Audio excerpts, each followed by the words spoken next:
Hi everyone! Today I'd like to take you on a short tour of the Mercer Botanic Gardens, and I will be creating a painting of some of the fountains here.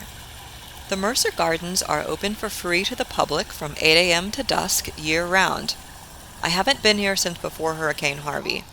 The hurricane severely damaged the gardens, and I was curious to see if anything had changed since the last time I'd been here. But it looks like in the time since the hurricane, everything has been replanted and repaired. The gardens are looking beautiful, even if some of the plants are a little bit brown just because of how dry the weather has been lately.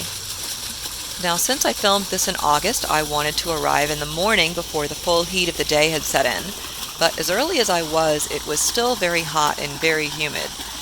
I ended up having to cut some of the footage that I filmed walking around the gardens because my camera lens kept fogging up. I decided to paint my favorite area of the gardens. These fountains and columns that were designed to look like an old European formal garden. If you've been following my videos for a while, you know that I love classical art and architecture. And I really love the look of the grapevines growing over these columns and the way the sunlight is giving the leaves a yellow-gold halo. And I'm going to try to capture that today in my painting. So I found a spot in the shade and set up my filming and painting gear. But as soon as I took out my pencils, it started raining. So I packed everything up and waited to see if it would clear up. And it did, after a few minutes. So I set everything up again and hoped that it would stay clear long enough for me to paint. Now, I was dressed for the weather in very light clothes, but even at 10 in the morning, the heat and humidity were oppressive. I decided to sit on the ground since that gave me the best view of the columns and also the most shade, but I ended up with ants crawling all over my paper, and I was drenched in sweat by the end of the hour. I didn't really mind it since this is part of the adventure of plein air painting. But keep in mind, when painting outdoors, always dress appropriately for the weather, especially in intense heat or cold. And always bring extra water or a sports drink with you to stay hydrated. Sketching the columns and fountains took me quite a while. Architecture is not one of my strengths as an artist, although I'm trying to get better at it. I also didn't realize that the camera wasn't quite tilted at the best angle for you to see my drawing, but I'm going to move it in just a second so you'll have a better view. A sketch for a watercolor painting doesn't have to be very detailed.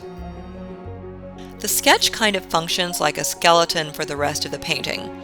Everything else hangs on it. If something in your sketch is off, the painting is going to look wonky. The sketch is the time to fix any issues with perspective or size or shape. Now, some people prefer to block things in with paint, but I prefer to do it with pencil. Either way works. So you can see that I'm getting started on the painting here.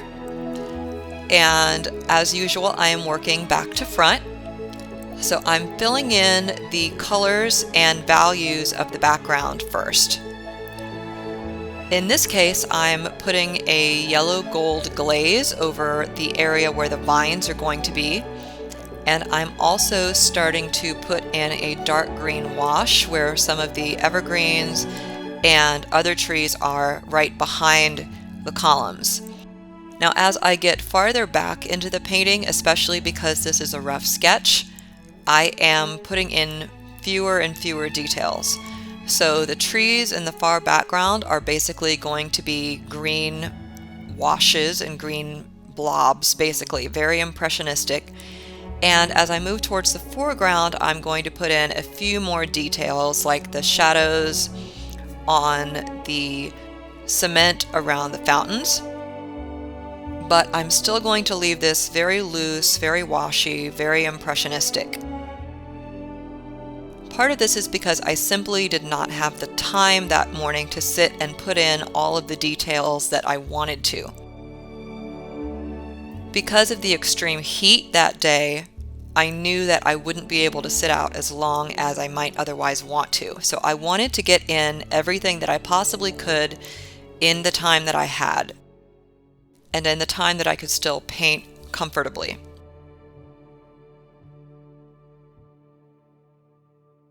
One thing to keep in mind when you are doing watercolors is not just the color of things, but the value. Now, value is how dark or how light something is. In the case of these evergreen trees in the background, they were very, very dark compared to the rest of the painting, and that was one reason the grapevines stood out so beautifully, because they had this very light gold halo around them. So by making the background very, very dark, the vines stood out a lot more because they had that very light halo. The contrast between light and dark is one of the things that makes your composition really work.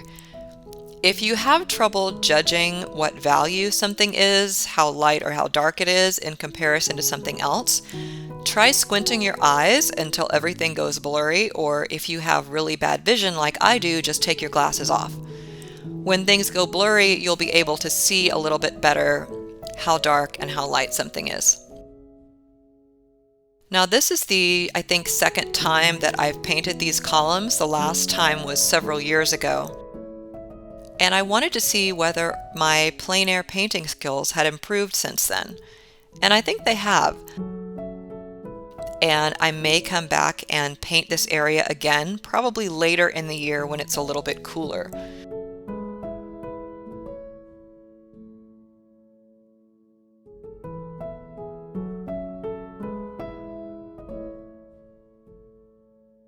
I hope this inspires you to go outdoors and paint. Keep in mind though, if you're painting in the summertime, try to start either early in the morning or late in the evening, maybe while the sun is still up, and get that golden hour light. And also keep some water with you.